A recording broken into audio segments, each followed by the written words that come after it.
తెలంగాణ ప్రజాపాలన దినోత్సవ వేడుకలకు విచ్చేసినటువంటి జిల్లా ప్రజలకు, తెలంగాణ పోరాట యోధులకు, ప్రజాప్రతినిధులకు, పుర ప్రముఖులకు, వివిధ శాఖల్లో పనిచేస్తున్నటువంటి ఉద్యోగులకు, మీడియా ప్రతినిధులకు, విద్యార్థులకు నా హృదయపూర్వక శుభాకాంక్షలను తెలియజేస్తున్నాను. చరిత్రలో 1948 సంవత్సరం సెప్టెంబర్ 17వ తేదీకి ఒక విశిష్టత ఉంది. 76 సంవత్సరాల క్రితం ఇదే రోజున మన తెలంగాణ భారతదేశంలో అంతర్భాగంగా మారింది. రాచరిక పాలన నుండి ప్రజాస్వామిక దశలోకి పరివర్తన చెందినది. మన స్వతంత్ర సమరయోధులు, మేధావుల దూరదృష్టి, ప్రభావవంతమైన చర్యల వల్ల భారతదేశం ఒక శక్తివంతమైన గణతంత్రంగా అవతరించింది.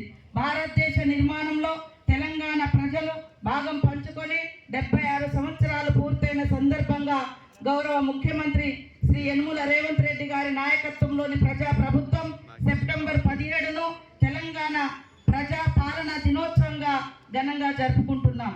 తెలంగాణ ప్రజాస్వామిక స్వేచ్ఛ పొందడం కోసం ఆదివాసీ పోరాట యోధుడు కొమ్రం భీం తన అమరత్వంతో చరిత్రను లిఖించిన దొడ్డి కొమ్రయ్యలతో పాటు నాటి పోరాటానికి నాయకత్వం వహించినటువంటి మహనీయులు రావి నారాయణ రెడ్డి గారు, స్వామి రామానంద తీర్థ, భీమరెడ్డి నరసింహారెడ్డి, వీరవనిత చాకలి ఐలమ్మ, ప్రజా ఉద్యమానికి సేనాధిపతిగా నిలిచిన ఆరుట్ల రామచంద్రారెడ్డి, ఆరుట్ల కమలాదేవి, బొమ్మగాని ధర్మభిక్షంగౌడు, దేవులపల్లి వెంకటేశ్వరరావు, బద్దం ఎల్లారెడ్డి వంటి ప్రజా నేతల త్యాగాలను సగర్వంగా స్మరించుకుందాం.